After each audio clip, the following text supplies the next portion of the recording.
mark the martyrdom anniversary of Imam Jafar Al-Sadiq. And Imam Al-Sadiq stands as one of the most pivotal and important figures, not just in Islamic history and in Islamic politics, but in Islam as a religion as a whole. Not only as a spiritual leader, not only as a political leader, but also as the founder of a very vast and large intellectual library, which shaped the concepts we have today of aqa'id, of fiqh, of ahkam and akhlaq. And the life and teachings of Imam Al-Sadiq still remain till this day for the madhab of the Ithna Ashari Ja'fari Shi'as as the sole point of guidance where we can refer back our traditions in order to further understand the Quran and the Ahlul Bayt alayhimus salam. And I'll go into the impact which Imam Jafar Al-Sadiq had on the other madhabs in Islam, on the other schools of thought as well. But it's important first to understand the life of the Imam, his background. It is important for us to understand the key things which he taught for us to understand and to learn from, the lessons from his conduct and his akhlaq, and also the responses to some people who criticize Imam Al-Sadiq. In terms of his birth and his lineage, of course, we know him as Imam Jafar ibn Muhammad Al-Sadiq, born on the 17th of the month of Rabi al-Awwal, 83 years after Hijrah, and he's born in the city of Medina. And of course, he's the son of Imam Muhammad al-Baqir and the grandson of Imam Zain al-Abidin. And if we skip forward to the period of the Imamah of Imam Al-Sadiq, it coincides with the most revolutionary and eventful era in Islamic history. It is the most turbulent, the most violent and the most uncertain time in Islamic history. We had the downfall of the Umayyad Empire during the Imam's life and during the period of his Imamah, and we had the rise of the Abbasid Caliphate, which came to power after the Umayyads. And throughout this period, there was a lot of internal wars, there was a lot of conflicts, assassinations, political upheaval and change. And this would constantly bring about different governments into play and new rulers which were in power at the time. And therefore the Imam was forced to witness the rules and the reigns of different kings and different oppressive rulers. But one of the benefits of this for the Imam is that due to all these struggles for power which were going on at the time, he was left alone to an extent in order to propagate his own teachings and to further his own causes, which means he could carry out his religious duties, his wajibat, and he could peacefully carry on the mission of Rasulullah in teaching the religion of Islam, in building up institutions and schools and education centers whereby people could learn about their faith. And as a result of this is how he became known to become the founder and the #1 principal artist and architect of the Ja'fari madhab, the madhab which we all follow today. And the narrations which Imam Al-Sadiq passed on by him and his father are said to be even more numerous than all of the ahadith which have been preserved from Rasulullah himself and from all of the other Imams combined. In fact, Allama Tabatabai, one of our renowned scholars, mentions that during the Imamah of the 6th Imam, Imam Al-Sadiq, there were greater possibilities and there was a more favourable climate and situation around him for him to propagate Islam and to propagate religious teachings.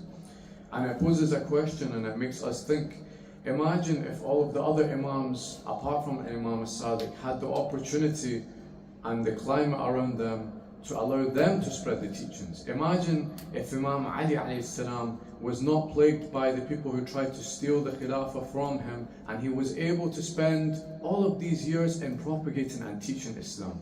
Of course, we know from the Holy Prophet when he says that Ali is with the Quran and the Quran is with Ali, Ali ma'al Quran wal Quran ma'a Ali, that Imam Ali is the secret to understanding the Quran. He is the gateway, as the Prophet says, Ana Madinatul Ilm wal Ali babuha. Imagine if Imam Ali, imagine if Imam Hussein, Imam Hassan, the situation in their times was more stable and they were able to tell us more, teach us more, provide us with more information about our religion. This is something to think about, and it's something which we should grieve and mourn about as well. And as we know from our belief in Imam, going back, our Imams, all 12 of them, are divinely appointed, meaning that they are appointed by Allah subhanahu wa ta'ala. And the Imam, Jafar Al-Sadiq, was divinely appointed as the 6th Imam, after the martyrdom of his father, Imam Al-Baqir. And as I mentioned, his position of Imam lasted 34 years. And in this 34-year period, he was able to establish a very large and vast network of students and scholars and educational facilities. And from this, he was able to then lay the groundwork for the fiqh from the Ja'fari madhab as we know it today.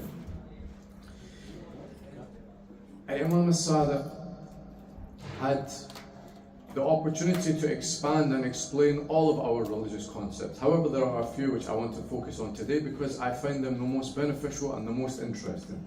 The first one is part of Usul al-Din, the concept of divine justice, meaning adl, the justice from Allah subhanahu wa ta'ala. Imam Al-Sadiq further taught us this principle and explained it more so that we would have a better understanding of this concept. And what he also did was he countered some of the views of other madhabs who had a more extreme view regarding adala. He taught us that Allah subhanahu wa ta'ala is just. Allah subhanahu wa ta'ala is justice. And he does not oppress the people who are in his creation. For example, in Al-Kafi there's a hadith from Imam Al-Sadiq alayhi salam where he says that Allah subhanahu wa ta'ala is too just to punish his servants for any sin which they did not commit. This is in contrast to, for example, the Christians who say that we may be punished for the sins of so and so, and only Nabi Isa, for example, can believe us all. And this is not correct, and Imam Sadiq countered this. And he uses the Quran as a basis for all of his statements. This aligns with the principle in the Quran whereby Allah subhanahu wa ta'ala says, Bismillah ar-Rahman ar-Rahim, indeed Allah does not wrong the people at all, but it's the people who wrong themselves. The other concept which Imam Al-Sadiq goes into and teaches us more on is the concept of Imamah itself. And he elaborates on the necessity, the fact that we need an Imam which is divinely appointed by Allah subhanahu wa ta'ala after the death and the martyrdom of Rasulullah sallallahu alayhi wa sallam. Through this, he cites the verse in the Holy Quran of Ali al-Amr, and he cites Hadith al-Thaqalain in order to prove that the Ahlul Bayt alayhim as-salam are the true successors after the Holy Prophet Muhammad, peace be upon him. He says, we are the ones to whom Allah subhanahu wa ta'ala has commanded you to be obedient towards. And we are the witnesses over the people, and we are the gates of Allah, and we are the path towards Him. Again, following on from the statements of Rasulullah, when he says, Ana Madinatul Ilm wa Ali Babuha. In order to gain true knowledge, in order to gain perfection and closeness towards Allah, and to know our secrets, go through Ali. As a result, go through the other divinely appointed Imams. Go through Imam Hassan, Imam Hussein, and so on and so forth. Not just in Aqaid and Aqidah did Imam Ja'far Sadiq teach us. He taught us fiqh, and this is one of his most beneficial contributions which he has blessed us with. Of course, he's the founder of the Ja'fari fiqh, the basis of the Ithna Ashari view on fiqh.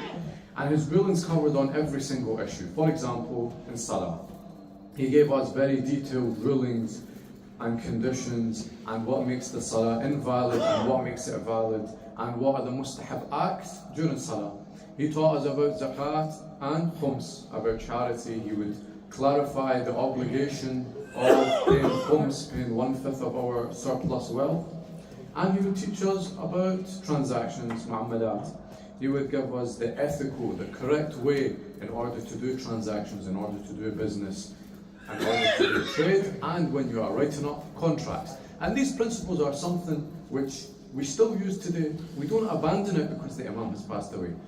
The way in which we deal with trade and contracts is something I use in my personal life, in my job. Therefore, we can say that the legacy of the Imam and his teachings lives on in the beliefs of the Shia until this very day.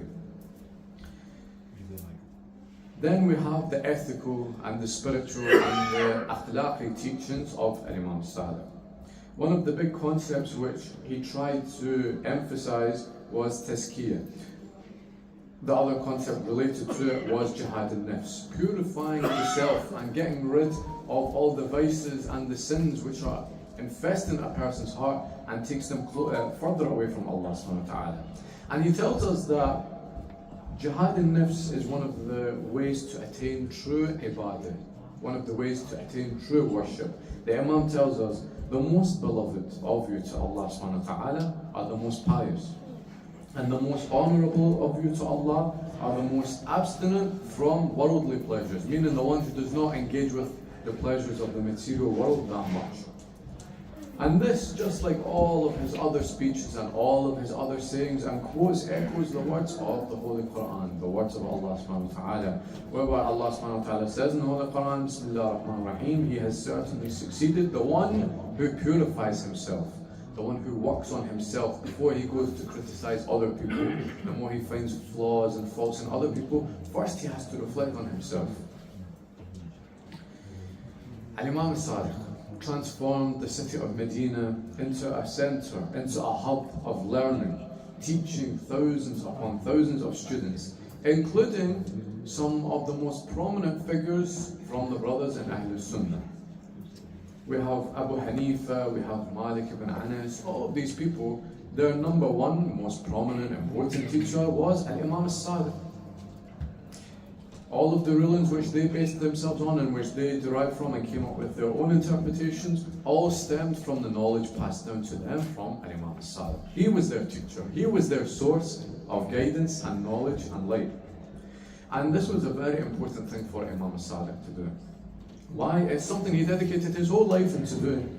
And the reason for it is based on something he says. He says, seek knowledge, something I talked about last week. Because the pursuit and the fact that you are going to seek knowledge in itself is ibadah, is worship. And if you teach that knowledge to other people who do not know something, then this is considered sadaqah, this is considered charity. The sheer genius, the level of intelligence that Imam Al-Sadiq had in all branches of knowledge, not just in Aqidah and Fiqh, is something which was known throughout the entire Islamic world. Hence why so many thousands of people flocked to come and study underneath him, until the amount of students which he had reached the number of 4,000. 4,000 students at that time travelled to go and be under the scholarship of Imam Al-Sadiq. And his students as well, not just the teacher, but the students were able to compile hundreds of books, not just as I mentioned on Aqidah and Fiqh, but on different hundreds of other topics which were beneficial to people. They made books relating to science, relating to art, literature, poetry, amongst other different things. And other than fiqh, ahadith, tafsir, etc., which the Imam would teach to his students, he also taught them mathematics, he taught them maths, he taught them chemistry. One of his students, Jafar ibn Hayyan al-Tusi, is one of the most famous scholars to do with maths and mathematics. And he's one of the students of Imam Al-Sadiq. Someone who benefited from the knowledge of the Imam, someone who benefited from the teachings of the Imam, and in fact went on to write 400 books based on the knowledge which he had from Imam Al-Sadiq. Therefore, it's undeniable, it is a truth, historical truth, that all of the great scholars of Islam were indebted and actually owe a great deal to the Imam. And must realize that the foundation of all of their knowledge and the wealth of their knowledge came from Imam Al-Sadiq. We have Allama al-Shibli, for example, who talks about Abu Hanifa. And he says that Abu Hanifa remained for a very, very, very long time in the attendance of the lectures of Imam Jafar al-Sadiq. And from these lectures he acquired and gained a great deal of precious knowledge on both fiqh and ahadith. Allama al-Shibli says, both the sects of the Shia and the Sunni believe that the source of Abu Hanifa's knowledge was mostly derived from simply associating himself with Imam Jafar al-Sadiq. Therefore, anybody from any school of thought or any madhab that comes to you and criticizes Imam al-Sadiq first must understand that whoever they are getting their knowledge from is a mere humble student of the Imam himself. The Imam devoted, therefore, his entire life to the pursuit of knowledge and the propagation and teaching of knowledge. He never strove for power. He never put himself in the limelight and said that I want to be the Khalifa and I want to be the ruler and everyone must submit to me. No. He had humility. He was a humble man. And this humility began to anger the evil rulers that were existing at the time. They recognized that such a figure with such humility and such respect will pose a great deal of danger and threat towards them.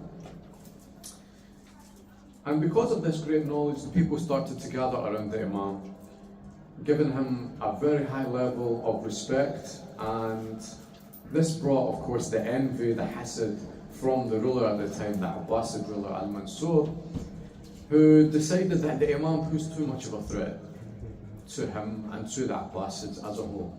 And as a result, through a long period of difficulties and torture which the Imam had to endure, he reached the martyrdom stage. There are different lessons that we can take from the Imam's life. Despite having persecution done to him by both the Umayyads and the Abbasids, the Imam remained steadfast. He focused on the intellectual resistance, the muqawamah of the intellect, rather than going out in an armed revolution the way that Imam Hussein did. And the reason for this is each Imam recognized that during their time there is a different need for, or there is a different way in which they must go about dealing with the enemies and dealing with the oppressors. During the time of Imam Hussein, of course, this was armed resistance, armed revolution against the Yazid. But during the time of Imam Al-Sadiq, it was most important and most beneficial for him to strengthen the knowledge and the beliefs of the Shia so that they would be able to continue this belief on throughout further generations. He also engaged in very respectful debates with schools of thought which differed from the Jafari madhab. He would debate with them and have intellectual discussions, but he would do so in a respectful way.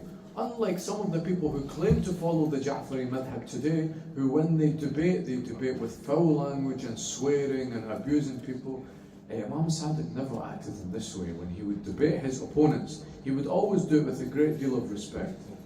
And of course, one of the other things which I do not have time to go into depth about was the Imam's emphasis on the concept of taqiyya. Something very important when the Imam says, for example, 9/10 of faith, 9/10 of religion is taqiyya. Something inshallah I'll talk about another day.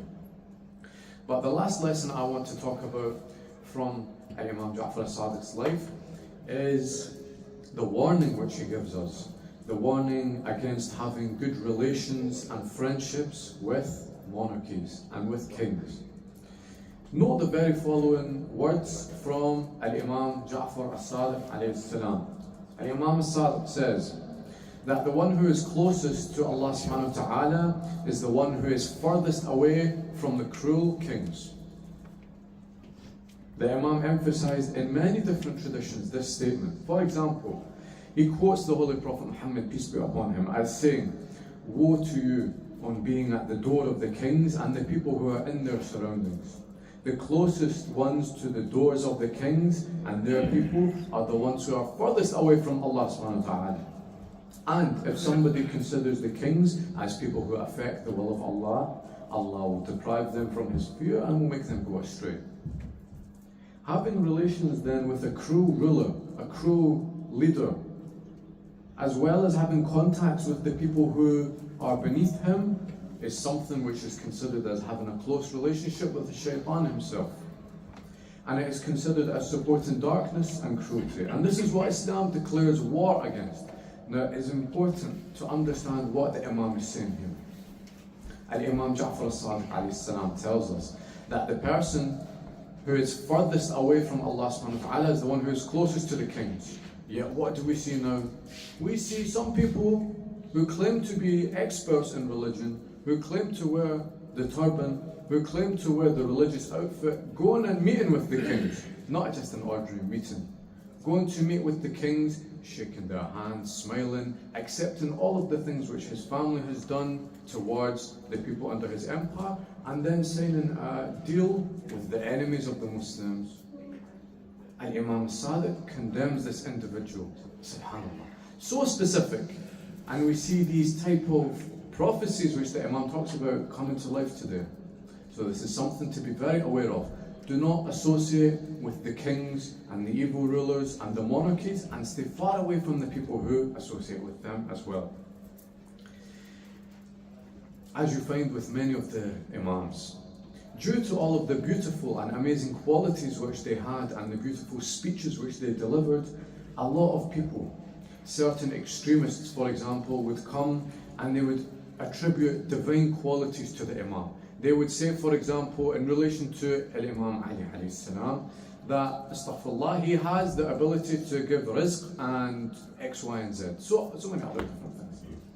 And they done the same thing to Imam Al-Sadiq alayhi salam. But the Imam, in response to this, cursed these people because they are from the Qulat. They are people who commit ghulu, and as a result commit shirk. And he would cast them aside and he would distance themselves from him. He says, may Allah subhanahu wa ta'ala curse those who exaggerate about us, who give us more qualities than are allowed for us to have. We are but servants of Allah subhanahu wa ta'ala. The Imam says this in response to them. When we look at someone like Imam Al-Sadiq, we need to value the treasures which the Imam left to us, no? After his death, for example, Abu Basira, one of the companions of the Ahlul Bayt, visited the wife of Imam Al-Sadiq alayhi salam to pay his condolences. And when he goes to visit the wife of Imam Al-Sadiq, he notices that she is in a state of grief and mourning. She's very upset because of the death of the Imam. And she says to him, Ya Abu Basira, if you were present during the last moments of the Imam's life, then you would have seen something very strange. When the poison had consumed the Imam, and when it went into his bloodstream, and when it caused him the most excruciating, horrific type of pain, and when he was about to breathe his very last breath on this earth, he suddenly opened his eyes.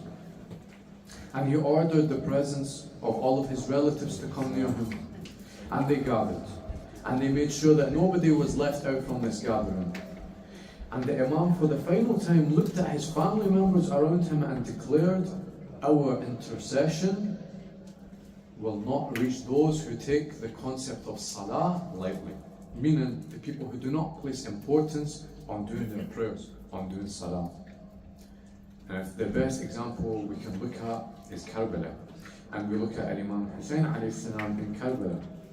Karbala teaches us that even when Imam Hussein alayhi salam and his companions were performing one of the most noble and beautiful deeds in the eyes of Allah subhanahu wa ta'ala, the act of jihad itself against an oppressor, when the time for prayer came and when the time for salah is called, salah became a priority even over jihad, even over saving the members of family from being slaughtered.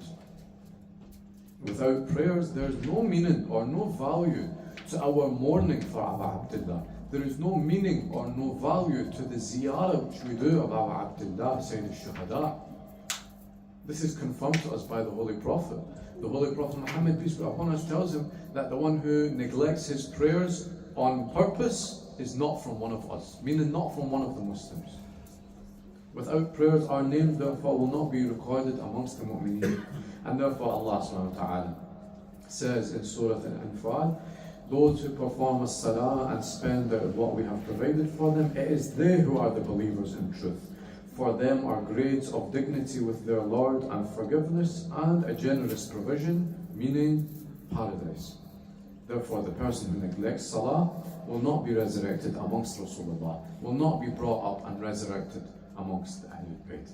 And to finish, Imam Jafar Al-Sadiq, of course, was a truly legendary figure.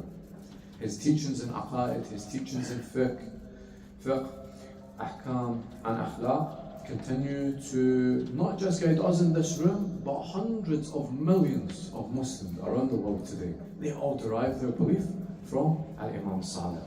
So may Allah subhanahu wa ta'ala grant us the ability to follow in his footsteps and to remain steadfast on the path of the Ahlul Bayt alayhi salam. And for all of the marhumeen and mazlumeen and for the souls of the shuhada, please recite Surah Al-Fatiha for salawat ala Muhammad wa ala Muhammad.